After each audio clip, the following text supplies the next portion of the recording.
वन्दितु सर्वसिद्धे ध्रुवमचलमणोऽमङ्गलिं पते ओचामि समयपाहुड मिन्मो सुधकेवली गणिनम् नमः समयसाराय स्वानुभूत्या चकासते चित्स्वभावाय भावाय सर्वभावान्तरच्छिदे। स्वामी साहब जी घंटा विराज में सहज में 387 से 351 और 3 गाथाओं में हमारे शंकराचार्य देव ने 8 कर्म की 148 प्रकृतियों के त्याग की भावना न चाहिए। ये 8 कर्म की 148 प्रकृतियाँ क्या होती है, इसकी हम जैन सिद्धांत प्रविशिका के आधार से चर्चा कर रहे हैं विगत कुछ दिनों से। इसमें कल हमने थोड़ा सा देखा पाप प्रवृत्तियाँ कौन सी, पुण्य प्रवृत्तियाँ कौन सी, घाती कर्म क्या है, अघाती कर्म क्या है। और ये जो भी नाम दिए घाती कर्म, अघाती कर्म, पाप प्रवृत्तियाँ, ये अनादि से ऐसे ही नाम है। ये जिनवानी के पद है और इसमें भाव भरे हुए। जब कोई समझदार जीव, विवेकवान जीव, जिसकी अच्छे से तत्वज्ञान हुआ है, उसे कहेंगे कि पुद्गल विपाकी प्रकृति या जीव विपाकी प्रकृति, या उसे कहेंगे पर्याप्ति, निवृत्त, तो बराबर वही पकड़ता है। उसका भाव ही होता है क्योंकि उसका अर्थ है अब, और उसका भी कोई संबंध है, उसी से उसकी चर्चा छेड़ी गई है। तो अपनी चर्चा कर भव विपाकी प्रकृति क्या होती है, क्षेत्र विपाकी क्या होती है, वो भी हुई। भव विपाकी मतलब उतने काल तक उस आयु में बने रहना, उस भव में, मनुष्य भव या जो भी कुछ रहेगा। और क्षेत्र विपाकी में जो एक शरीर से दूसरे शरीर ग्रहण करने के बीच में होता है, तो वो क्षेत्र विपाकी आनुपदी नामकरण का जो उदय होता है, तो उसके निमित्त से ये क्षेत्र विपाकी प्रकृतियाँ का चलता है।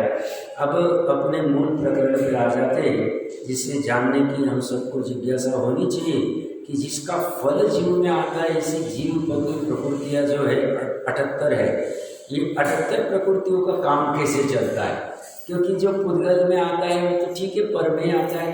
पुद्गल की प्रकृतियों को बाद में हम देखेंगे, क्षेत्र और भव का हमने देखी के।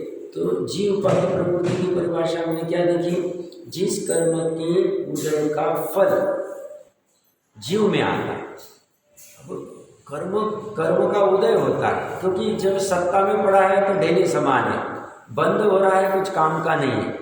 और जब उदय होके वह अन्य रूप परिणमित हो जाए या दूसरे कर्म रूप हो जाए तो भी कुछ काम का नहीं। जो एक समय के लिए उदय में आता है, उस उदय का फल क्या हो रहा है, और उस उदय का फल जीव में हो रहा है। जीव में हो रहा है मतलब क्या, तो ज्ञानी जी कहते हैं कर्म का उदय निमित्त नैमित्तिक संबंध से ये सब चर्चा चलती। कर्मानुयोग की ज्यादातर चर्चा निमित्त नैमित्तिक संबंध की पर्यायगत है। जैसे समय सार की ज्यादातर चर्चा त्रिकाली शुद्ध आत्मा पे ही कॉन्सेंट्रेट करेंगे, वो दृष्टि का द्रव्य पे ही बात करेगा, ध्रुवों पे ही बात करेगा।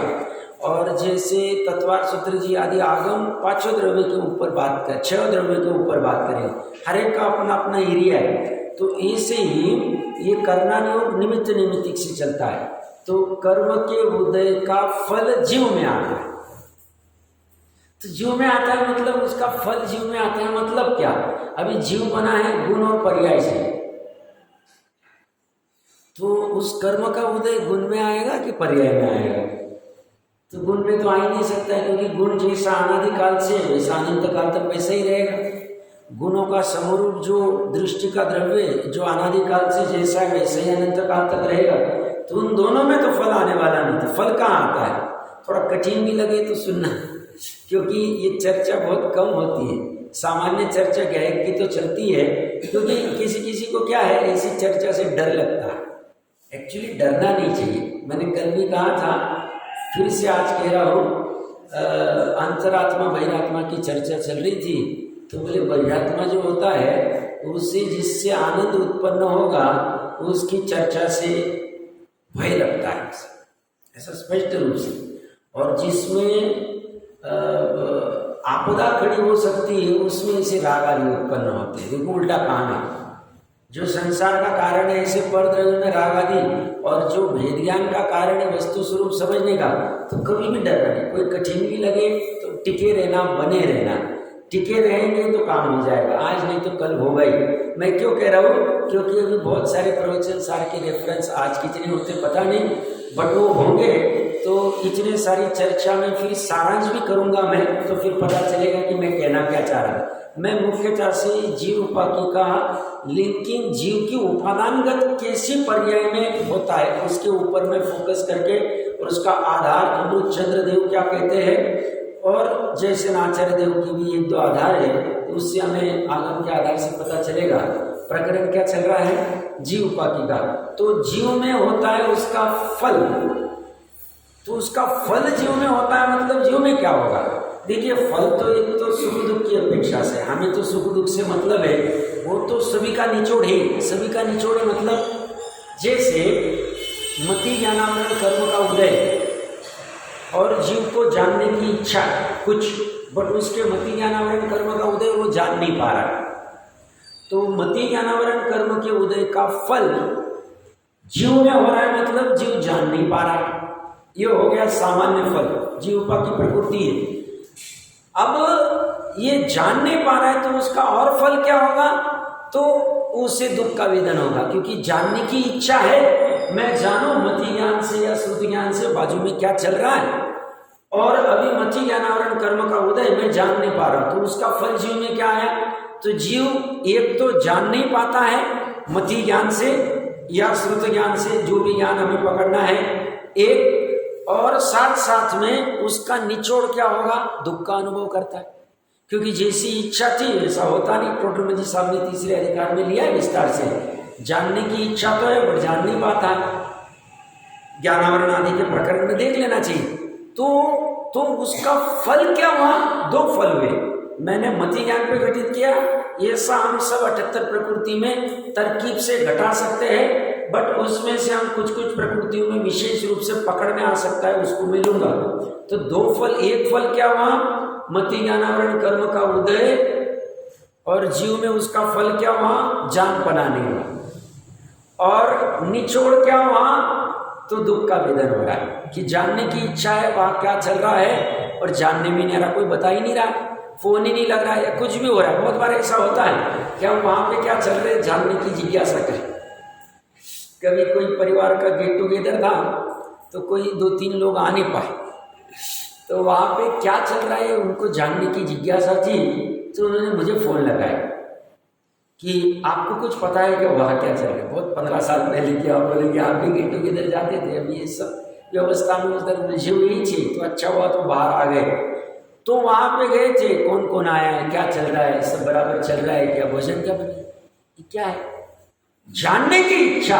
अब उनके मति ज्ञानावरण का क्षयक्षम भी था और निमित्त रूप में बाकी के सहयोग थे तो फोन पे, बट फिर भी आकुलता बनी रहती है कि प्रत्यक्ष रहते तो अलग ही अनुभव करते थे। मैंने प्रकरण कहाँ से ले रहा हूँ, मैं अपने जीविका के प्रकरण में टिका हुआ। तो एक तो फल मिलेगा उसका जानपना नहीं होना, या जो भी अभी अपन ज्ञान की अपेक्षा से बात कर रहे, और दूसरा फल होगा वेदन, सुख दुख का वेदन। अगर मति ज्ञानावरण कर्म का क्षयक्षम है तो जीव में उसका फल होगा, उतना जानपना होगा, और उसको जानपना होगा तो उसका सुख का वेदन होगा, क्योंकि अभी इसकी प्रवृत्ति सब बहिर्लक्ष्य है। वो निचली भूमिका वाले की चर्चा कर रहे हैं, ऊपर का भी छोड़ दो। तो हम परिभाषा से क्या कह रहे हैं, जिस कर्म के उदय में कर्म फल जीव में होता है, जिन कर्मों का फल जीव में होता है उसे जीव उपाधि प्रकृति कहते हैं। तो उसका फल क्या हुआ, तो ज्ञानावरण कर्म के मति ज्ञानावरण का फल हुआ, एक तो जानपना नहीं हुआ और साथ में दुख का वेदन हुआ। दुख हर जगह लेना, सुख और दुख हर जगह लेना। सुख और दुख ये कौन सा इंद्रिय जनित वाला लेंगे आप, या जो भी पर लक्ष्य वाला लेंगे। यहाँ अतीन्द्रिय सुख की बात ही नहीं, या आत्मिक सुख की बात ही नहीं चले।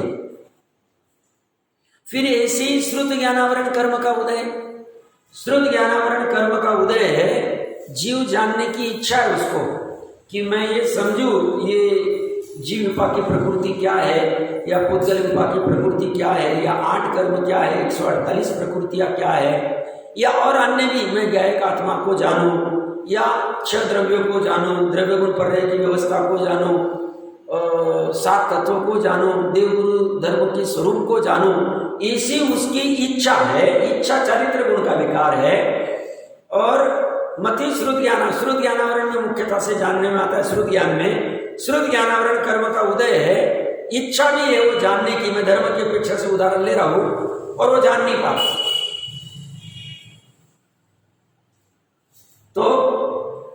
तो जान नहीं पाता है, इच्छा है जानने की, जान नहीं पाता है, दुख का वेदना, पीड़ा होती, मुझे समझ क्यों नहीं रहा, मुझे आ क्यों नहीं रहा, पकड़ में क्यों नहीं आ रहा। ये श्रुत ज्ञान का धर्म अपेक्षा से, और व्यापार आदि की अपेक्षा से श्रुत ज्ञान में उस अपेक्षा से चलेगा कि वो व्यापार में कोई विशेष जानना चाहता है, जान नहीं पाता है, क्योंकि वैसे श्रुत ज्ञान मतलब लौकिक पढ़ाई करना चाहता है। मति को श्रुत ज्ञान कहिए, ये लौकिक पढ़ाई जो होती है, तो अभी वो पढ़ाई करना चाहता है, बैठता है, दिमाग में नहीं जा रहा। आसपास वाले सब कुटुंब के सदस्य परेशान है, सब हम इतना अच्छी ट्यूशन लगाई, इतनी अच्छी स्कूल में डाला, इतने अच्छे टीचर भी आते घर पे, सब इतने बुक्स लेके आ गए, फ्रेंड्स भी अच्छे बना दिए टॉपर वाले के, फिर भी क्यों नहीं हो रहा है? क्योंकि उपादान में मति ज्ञान और श्रुत ज्ञानावरण कर्म का उदय निमित्त रूप में, और उपादान में उसका फल क्या आ रहा है वो जान नहीं पा रहा, घुसा नहीं पा रहा है दिमाग में, और टीचर भी घुसा नहीं पा रहा है। लौकिक पढ़ाई की बात कर रहा है, उसका फल होता है। फिर तुम कितना भी ट्रीटमेंट करो, बाहर से कुछ भी करो, काम ही नहीं होगा। हाँ, तुम्हारे सहज ही मति श्रुत ज्ञानावरण का क्षयक्षम होना है, और जिस कोई भी बच्चे का उदाहरण लेवे और निमित्त रूप में कोई ट्रीटमेंट ले ली तुमने, सब इसका रिजल्ट बहुत अच्छा है, सब इसका रिजल्ट 50 को बोलते बैठेंगे, रिजल्ट उससे नहीं आए। रिजल्ट अंदर में मति ज्ञानावरण और श्रुत ज्ञानावरण कर्म का क्षयक्षम हुआ है, क्योंकि कर्म का और जीव का घना निमित्त नैमित्तिक संबंध है। घाती कर्म का और अघाती का और पर द्रव्य का, नो कर्म का घना निमित्त नैमित्तिक संबंध। तो उसे क्या होगा? अगर वो ज्ञानी, बहुत अच्छी बात है,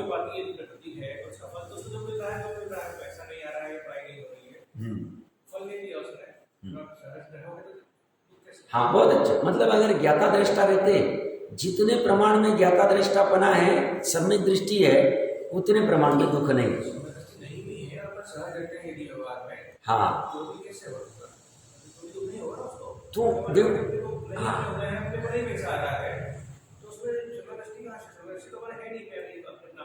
चलो कोई बात नहीं, अपना आगम अनुसारी तो है, और बाकी का छोड़ देते, ठीक है चलिए, बहुत अच्छा बहुत अच्छा। देखिए अभी सुख और दुख के मैं 3 भेद करता हूँ। एक है दुख, एक है इंद्रिय जनित सुख, और एक है अतीन्द्रिय सुख। अब निचली भूमिका में, अज्ञान अवस्था में, अतीन्द्रिय सुख का अभाव को जिसे हम सुख कह रहे, वो एक्चुअली दुखी सुखाभास है। मतलब हमें सहज रह रहे, कोई प्रसंग घट गया, मान लो कोई मित्र का फ्रैक्चर हो गया, बहुत लंगोटी मित्र था, फ्रैक्चर हो गया, हमने उसका करते हुए कर दिया, और हमें कोई वेदन नहीं हो रहा है, हम कोई रो नहीं रहे, जैसे राम रो रहा है या कुछ कर रहे हैं, उसका तो राम का तो छोड़ दो, वो सम्यक दृष्टि का उदाहरण नहीं लेते। तो उस समय में हमें स्थूल रूप से लगेगा कि साहब हमें कहाँ दुख हो रहा है, हम तो सहज, हमने करते हुए कर लिया, ज्ञाता दृष्टा, भले हम निचली भूमिका में, बट वो दुख की कमी, अतीन्द्रिय सुख का जब तक वेदन नहीं है, तब तक इस सुख को सुख ही नहीं कहे। ऐसे भी तो ये सुख है ही नहीं, हमने उपचार से उसको सुख कहा है, समझने के लिए कि भाई आकुलता की कमी को हमने सुख कहा, दुख की कमी को हमने सुख कहा। हो रहा है विकल्पात्मक, जब तक श्रद्धा की परिणति स्वभाव से मिलके नहीं रहती है, तब तक अज्ञान अवस्था है। त्रिकाली स्वभाव से जब तक जुड़ के नहीं रहती, तब तक अज्ञान अवस्था है, और तब भले ही वो कषाय की मंदता से जैसे घाने में भी पेला जा रहा है मुनिराजों को, हम कहेंगे कहाँ दुख है उनको, बट केवली कह रहे हैं द्रव्यलिंगी मुनि है, स्वभाव का भान नहीं है, अतीन्द्रिय सुख का अभाव है, तो उनका सुख की कमी को, दुख की कमी को हम दुखी कहेंगे। 104 वाले बुखार को भी हम दुख कहेंगे, 99 वाले बुखार को भी हम दुख कहेंगे। भले उपचार से 99 को सुख कहा जाए, उपचार से मतलब 104 में साहब बहुत परेशानी हो रहे थे, ऐसा हो रहा था कि अभी जान चली जाएगी, अब 99 में या 100 में ऐसा लग रहा है जान तो नहीं जाएगी, तो बहुत ठीक है अभी उस अपेक्षा से ठीक कहा जाता है। बट जैसे कल का उदाहरण दिया ना, वो फुटपाथ पे बच्चा था और उसको 10,000 रुपए दे रहे, अब 10,000 को सुख मान रहा है। बट ज्ञानी क्या कह रहे हैं, 100 करोड़ की प्रॉपर्टी है, उसको वेदन नहीं कर रहा है और 10,000 में सुखी हो रहा है, तो वो दुखी। पकड़ में आ रहा है, ये सुख है ही नहीं हमारा।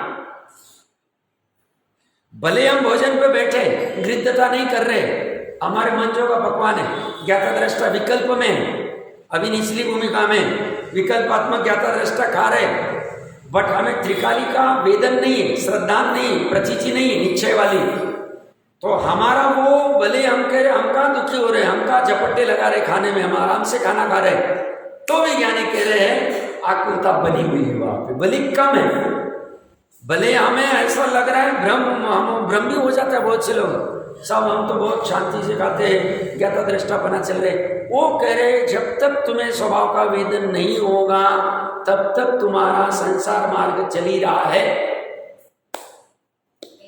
हाँ जी,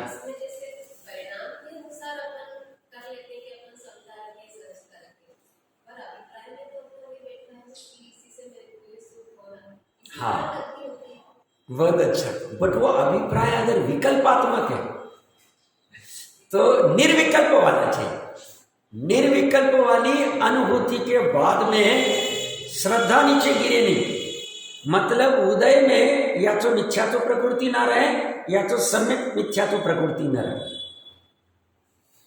तब कहा जाएगा कि हाँ बराबर है, श्रद्धांग में भी बराबर पड़ रहा है, और मतलब शैक्षणिक श्रद्धा चल रही है, श्रद्धा एक में जुड़ी हुई। अब वो केवली का विषय एग्जैक्ट जाना, हम स्थूल रूप से बात कर रहे बाहर, उसका पुरुषार्थ एक ही। देखिए तो क्या है, भेद विज्ञान से ही काम होगा सम्यक दर्शन प्रकट करने का, और सम्यक दर्शन प्रकट हो गया है तो मिथ्यात्व में नहीं गिरना है, तो हमें ऐसा उलझना नहीं कि जिसमें मिथ्यात्व में गिरने के चांस। कूदे को गुरु आदि का सेवन तो करना ही नहीं, और निरंतर अपनी भूमिका में जितना आवश्यक गृहस्थी आदि चलाने में, आजीविका आदि चलाने में, खान पान आदि में जितना आवश्यक है उतना उलझना और हटते जाना। हम कहेंगे वहां भी काम होता जाएगा, हम सम्यक दृष्टि हो गए, जैसे कोई यथार्थ मुनि का स्वरूप नहीं समझते और रात को 8 बजे मान लो आरिका के साथ बात कर रहे और कहेंगे हम मुनि हमारा चारित्र चल रहा है। अब ये तो नग्न तो थोड़ी चारित्र है, नग्न तो चारित्र नहीं, अंदर का भाव चारित्र में तो पतन हो गया ना। 8 बजे तुम स्त्री के साथ क्यों बात कर रहे, आरिका के साथ तो बात करने का सवाल ही नहीं। सूर्यास्त के बाद में, सूर्य के रहते हुए भी 5 हाथ 7 हाथ वो तो अलग ही बात है, वो तो विस्तारी। तो ऐसे ही कोई अगर भ्रम कर ले कि नहीं हम सम्यक दृष्टि हो गया, अभी हम कुछ भी करें तो चलेगा, तो पतित होकर अर्धपुद्गल तक भूल सकता है। ये बात जुदे है, अर्धपुद्गल के पहले फिर भान पे आ जाएगा और सब ठीक हो जाएगा, बट उतना भी भूल सकता है। तो उसमें तो उपाय का आप जो पूछ रहे, एक तो भेद विज्ञान करके उसके दर्शन कर लेने के, जैसे जिनेंद्र के दर्शन करने का हमें उत्साह है तो इसके भी दर्शन करने का उत्साह खड़ा करना, उससे अनंत गुना उत्साह खड़ा करना, इससे भयाक्रांत नहीं होना पड़ेगा, क्योंकि आनंद देने वाली वस्तु एक। और वो अगर दर्शन हो गए, दर्शन होने के बाद में अब पतित नहीं होना, इसके लिए बचाओ। वो कछुए के जैसा अंदर में रहना, बाहर में हटना नहीं, बाहर में गए कि चुराई हो गए, क्योंकि निचली भूमिका में कब पतन हो जाएगा पता नहीं चलता। अब देखिए ये उदय की विचित्रता है, अब हम तो सजग रहने का बहुत बुद्धिपूर्वक प्रयास कर रहे हैं, बट मिथ्या तो कर्म का उदय आ गया, उसमें ठीक है, हमारा कुछ गड़बड़ नहीं हो, तो उसकी योग्यता थी, जो नीचे बैठा हुआ था उदय में आ गया, बट हम तो बुद्धिपूर्वक हटने का प्रयास करें, हम बुद्धिपूर्वक ऐसे संयोगों में रहेंगे, ऐसे निमित्त के इसमें रहेंगे जहां पे ये संभावना बनी रहे। इसलिए मुनिराज भी सिद्ध की तलाटी के बहुत बहुत बुद्धिमान है, वो ऐसे संयोगों से हटके एकांत में चले जाते और ऐसे संयोगों के बीच में आते भी आहार के लिए मौन पूर्वक आते।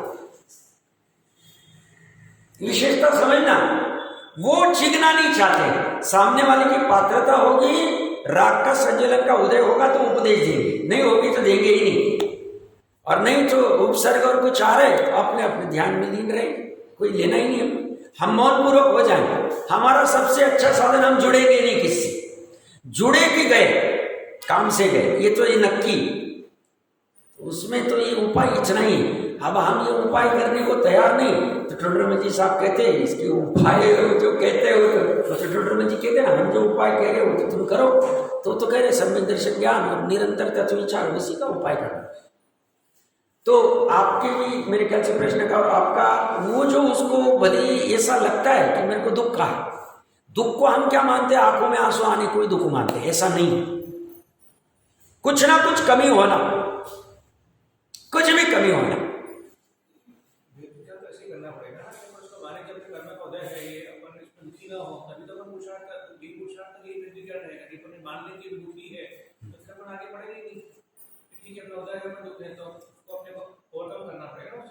नहीं, एक तो क्या है, हमें जैसे हम अगर सम्यक तो सन्मुख की अवस्था में है तो हमें तो कोई टेंशन ही नहीं, हमें तो क्या है कि हमारा सब काम एक से होने वाला है और हम उसकी खोज में तो लगी गए, जब भी मिलेगा जब मिलेगा दर्शन हो गए।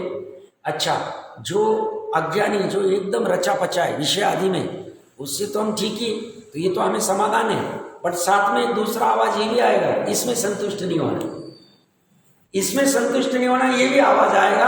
और कब तक संतुष्ट नहीं होना, जब तक दर्शन नहीं होता स्वभाव। तो ये नहीं तो इसी में संतुष्ट हो गए, सब दुनिया तो इतनी दुखी है, मैं तो कुछ नहीं, मैं तो सहज रहता हूं, तो मैं तो ठीक हूं, तो फिर विकल्प तो उसकी खोज ही बंद हो जाए।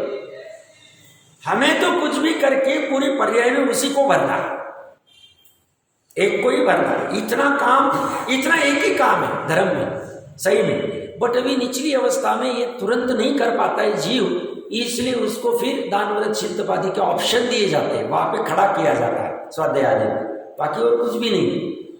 तो हमने दो की चर्चा की थी, मती अभी आ जाते हैं जीवपा की 245 नंबर प्रश्न, उसको सर्च पढ़ लेते, फिर विस्तार हम करेंगे। जीवपा की कर्म या प्रकृति 78 है। जीवपा की परिभाषा 234 में, जिन कर्मों का फल मतलब कर्म के उदय का फल, ये हमें ले लेना है, जीव में होता है, उन्हें जीवपा की कर्म कहते हैं। अब जीवपा की कर्म या प्रकृति 78 है। सभी घाती कर्म, इसका फल जीव में ही आता है, मतलब जीव की उस अनुसार परिणति होगी, जिस अनुसार कर्म का उदय रहेगा उस अनुसार परिणति रहेगी। अभी किसी को फिर ऐसा होगा, सब कर्म के उदय अनुसार मेरी परिणति होंगी, तो पूर्व में चर्चा की, बस एक ही मिनट में कह देता हूं।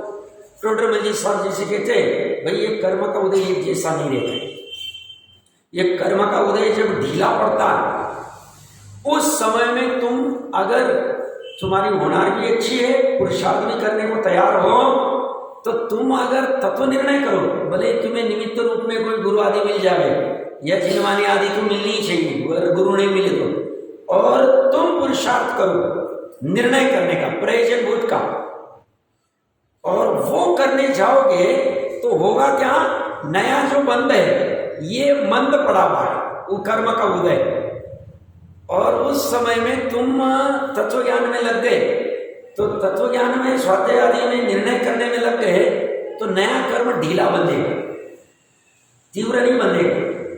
वो जो कर्म अभी ढीला बंधा है, जब भी उदय में आएगा ढीला है एक, और साथ में तुम्हारे इस विशुद्ध भाव के स्वाध्याय, अभी कोई शुद्ध उपयोग नहीं हुआ, बट इन विशुद्ध भाव के स्वाध्याय आदि के, तत्व चिंतन आदि के भावों से जो सत्ता में पड़े कर्म हैं उनका आकर्षण आदि हो सकता है, संक्रमण हो सकता है, पाप प्रकृति का पुण्य में तीव्र घाती कर्म का आकर्षण आदि हो सकता है।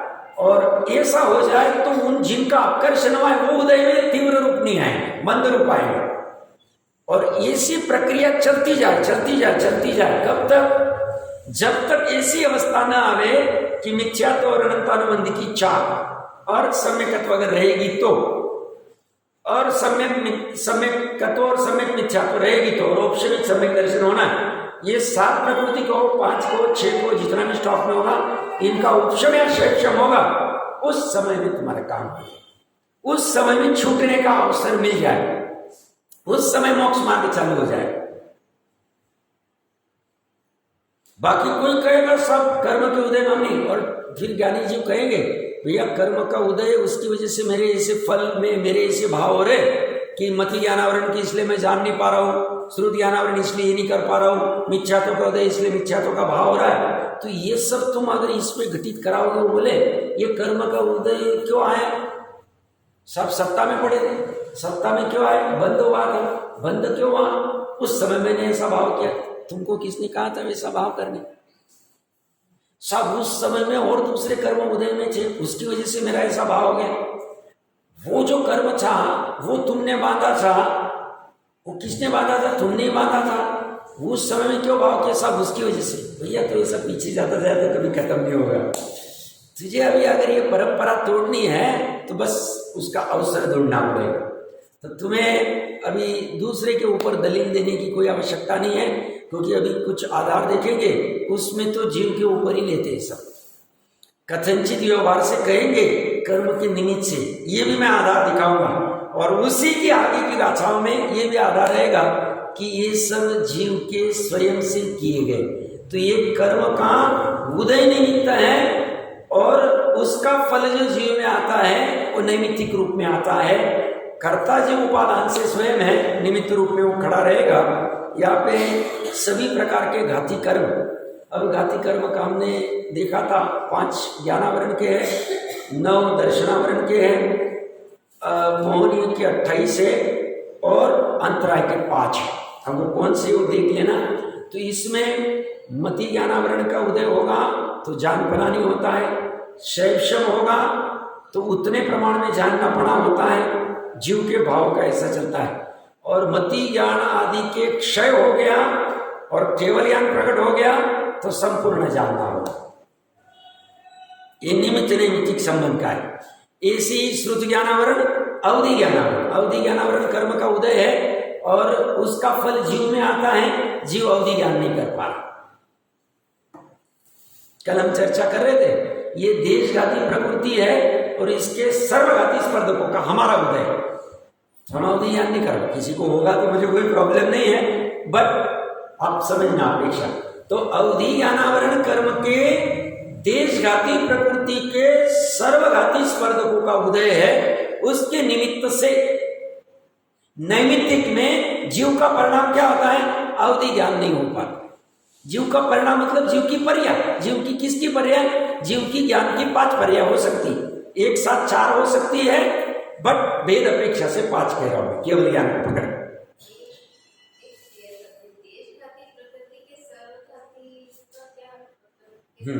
बराबर है। देखिए, देशघाती प्रकृति मतलब ये स्वभाव का पूर्ण घात नहीं करती, बराबर है। और सर्वघाती प्रकृति मतलब पूरा घात करती। जिसे हमने कल देखा था, केवल ज्ञानावरण प्रकृति है, तो केवल ज्ञानावरण का उदय रहेगा तो उस केवल ज्ञान का पूरा घात होगा, ऐसा। अब देशघाती प्रकृति में भी क्या है कि जैसे मति ज्ञान, ज्ञानावरण और श्रुत ज्ञानावरण, इसके देशघाती प्रकृति तो है ही है, और उसके देशघाती स्पर्धक का ही उदय होता है। तो उसकी वजह से हमें कुछ ना कुछ जानने में आता ही, प्रत्येक जीव, भले वो नित्य निगोद अवस्था में रहो या कोई भी अवस्था में रहो, तो उसको कुछ ना कुछ जानने में आता है। भले वो 1 घंटे का बच्चा है, जन्मा है, हमें लगता है उसे क्या समझता है, बट ज्ञानी कहते हैं उसका जितना क्षय है मति ज्ञान का, श्रुत ज्ञान का, उतना जान पाना है। हमें लगता है पेड़ को क्या जानने में आएगा, ये पत्थर पड़ा हुआ है कोई, तो पत्थर को क्या जानने में आए, तो पत्थर में जो पृथ्वी का एक जीव है उसका मति ज्ञानावरण और श्रुत ज्ञानावरण का जितना क्षय है उतने प्रमाण में उसे जानने में आ रहा है। अब ये तो मति ज्ञान के, अभी अवधि ज्ञानावरण ये देशघाती प्रकृति है, बट उसके सर्वघाती स्पर्धक और देशघाती स्पर्धक 2 होते हैं। सर्वघाती स्पर्धक मतलब वो देशघाती प्रकृति के सर्वघाती स्पर्धकों का उदय रहेगा तो हमारे अवधि ज्ञान नहीं हो पाएगा, और देशघाती स्पर्धकों का उदय रहेगा तो जितने प्रमाण में क्षेत्र में उतने प्रमाण में हमें अवधि ज्ञान हो पाएगा। द्रव्य क्षेत्र काल भाव की जो मर्यादा होगी, जगन्य उत्कृष्ट हो जो भी भेद है वो देख लेना चाहिए।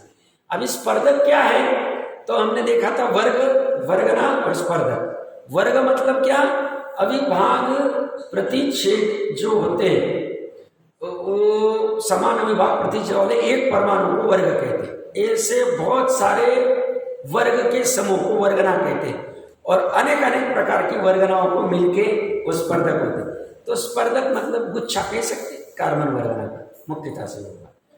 तो हाँ बताइए प्रश्न।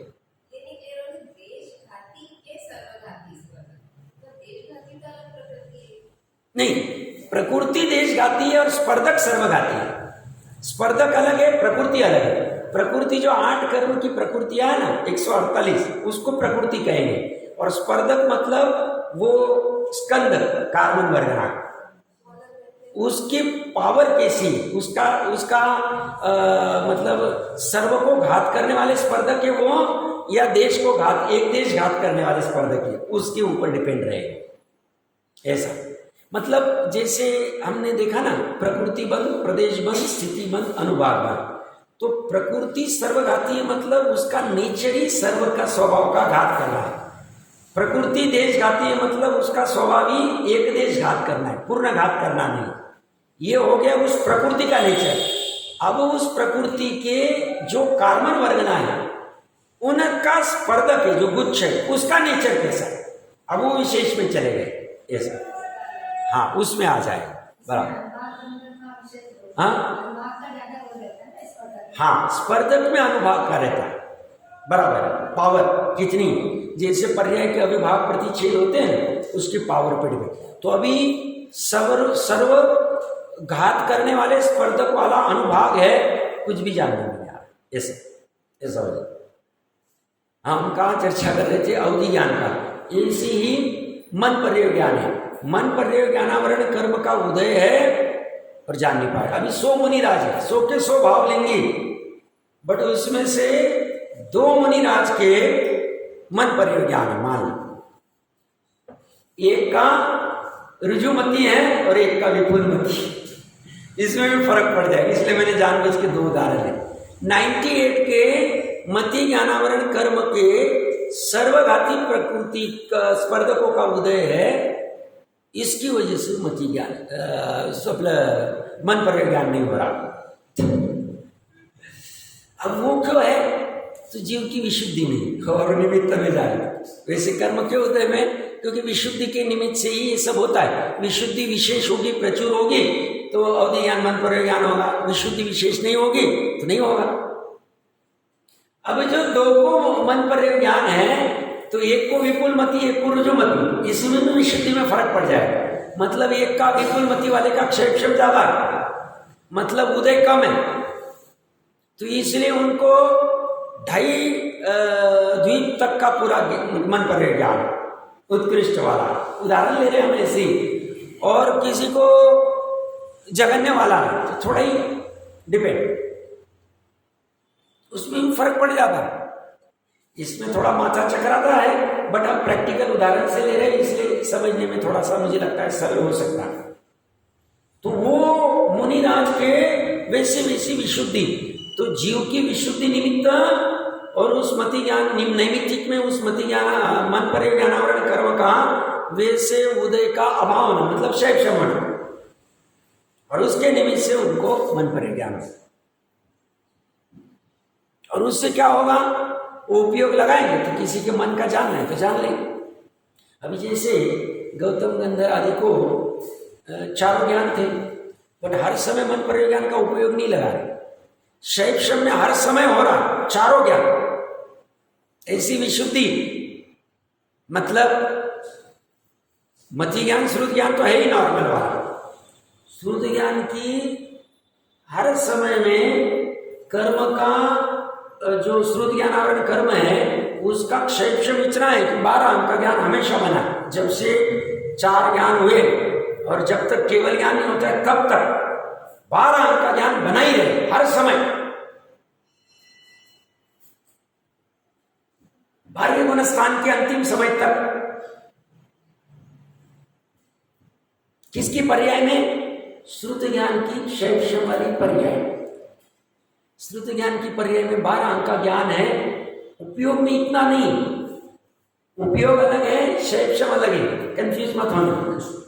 शैक्षम क्या है? उपयोग प्लस लब्धि इज इक्वल टू शैक्षम। उपयोग की पर्याय भिन्न है, पूर्व में चर्चा की हुई है, इसलिए विशेष नहीं करूंगा। और शैक्षम की पर्याय अलग है। हमारी भी अभी वर्तमान में उपयोग की पर्याय जैसी ये चर्चा सुनने में, ये चर्चा जो भी पढ़ना आदि या जो भी क्रिया चलती होगी उसमें उपयोग है, बट हमारे शैक्षम में अभी व्यापार की ज्ञान की पर्याय भी हो रही है, या जो भी दूसरे कोई ज्ञान होंगे, कार चलाने के, कपड़े पहनने के, नहाने धोने के, जो भी हमारा ज्ञान होगा, ये सब ज्ञान हमारा चल रहा है शैक्षम। उपयोग में वो नहीं है, वो लब्धि में पड़ा हुआ। प्रकरण कहां से ले रहे? ये चलता है एक साथ, हमें पकड़ में नहीं आता है, हम स्थूल रूप से समझते, बट जैसे जैसे सूक्ष्म उतरेंगे। इसलिए कर्मा ने उनकी स्थापना की टोडरमल जी साहब ने, उन्होंने कहा सम्यक ज्ञान चंद्रिका की पीठिका में, भैया तुम करो इसी विशुद्धि और विशेष हो। इतनी सारी प्रक्रिया चलती, क्योंकि पर्याय की विचित्रता बहुत है। एक गाथा देखेंगे, चाहे कुंद कुंद देव करे, अनेक प्रकार के पर्याय होते, इसलिए उसका फल भी अनेक प्रकार का। अभी आज तो पता नहीं होगा कि नहीं, बट देखेंगे इसको जब भी रहे।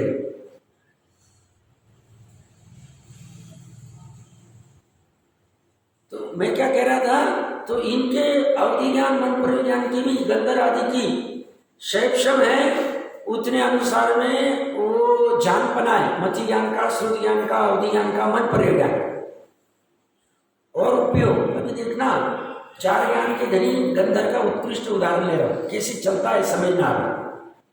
उनका ज्ञान गुण भी है, उसका परिणाम कैसे चल रहा है? केवल ज्ञान रूप परिणाम चल रहा है ज्ञान गुण का।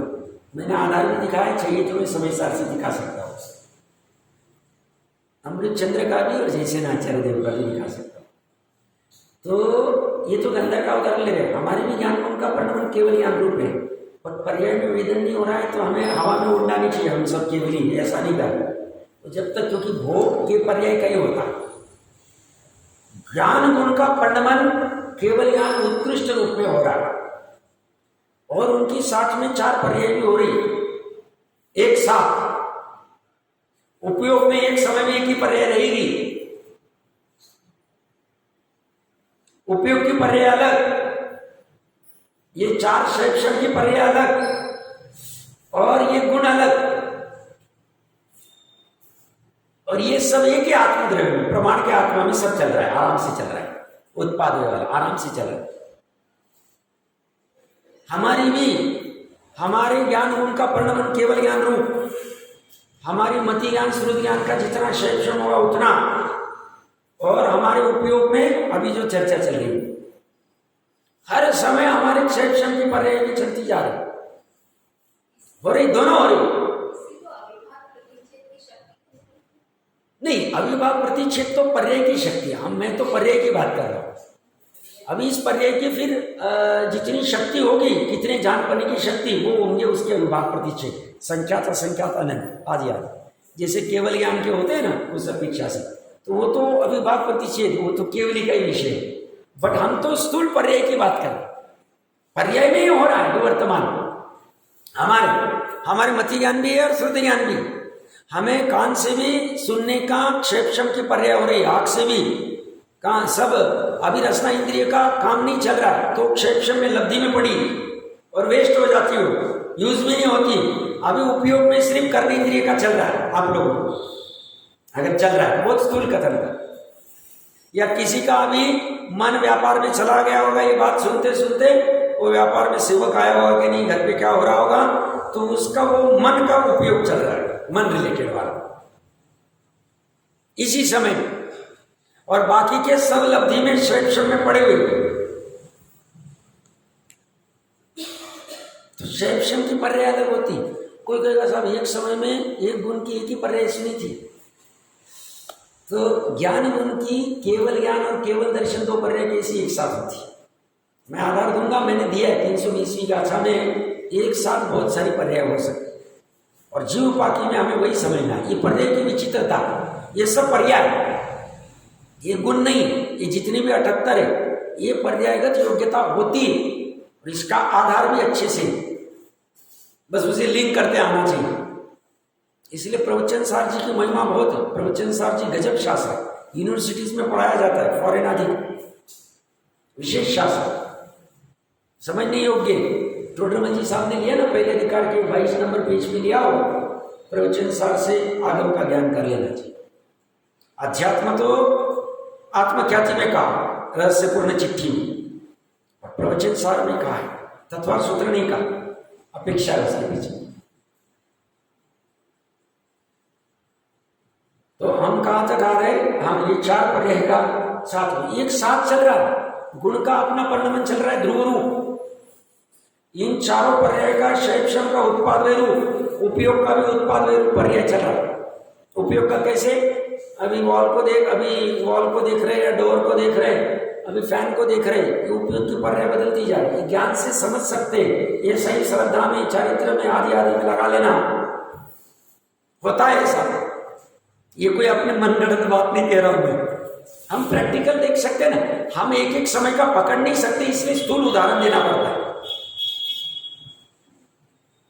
उपयोग के लिए कोई शैवशम की आवश्यकता नहीं, उपयोग की विचित्रता है उसकी योग्यता। उपयोग बड़ा खतरनाक है। उपयोग के लिए कौन सा कर्म का आवरण है, कोई नहीं, एक भी जीव के लिए नहीं। उसका शुभ उपयोग होगा कि अशुभ उपयोग होगा कि शुद्ध उपयोग होगा, इसके लिए आवरण है। और फिर भी पुरुषार्थ तो शुद्ध उपयोग के लिए किया जाए, अब वो अलग चर्चा हो जाएगी। तो ये हमने ज्ञानावरण के 5 देखे, ऐसी दर्शनावरण के। दर्शनावरण में क्या है, सामान्य अवलोकन में इतना पकड़ में नहीं आता, तो उसकी ज्यादा चर्चा करके भी फायदा नहीं।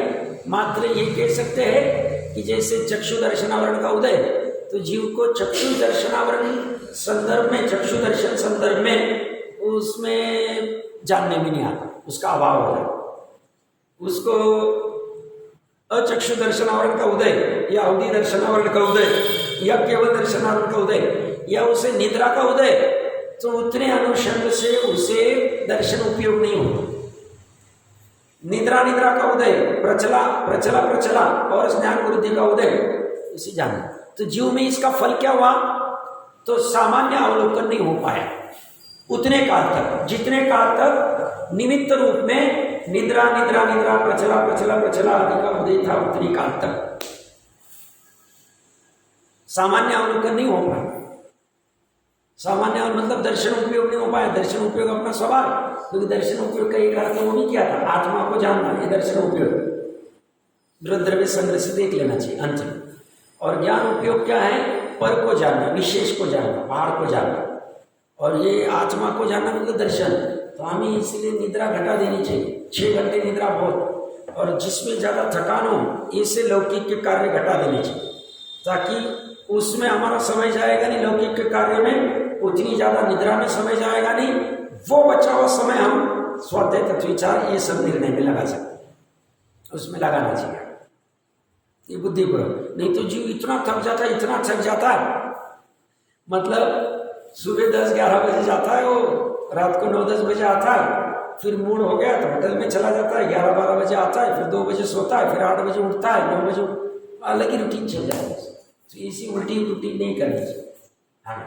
हम हमारे नुकसान कर रहे हैं, हमारे दर्शनों, हमारे स्वभाव का घात हो रहा है। जिन कर्मों का फल दर्शनावरण कर्म क्यों बंद किया, तो जो ज्ञानावरण के कारण है वही दर्शनावरण है। क्या कारण, वो हमने निन्नव आदि की आसाधना आदि लगाई या किसी को अंतराय आदि दी ज्ञान आदि करने में, ये सब कारण देख लेनी चाहिए, हमने देखी। तो वो कारण भी नहीं करने, दोपहर आदि में अनावश्यक निद्रा नहीं लेनी, 10-15 मिनट का नैप की मैं कुछ नहीं बोल सकता क्योंकि मैं खुद ही लेता हूँ, बट कम कर देनी चाहिए।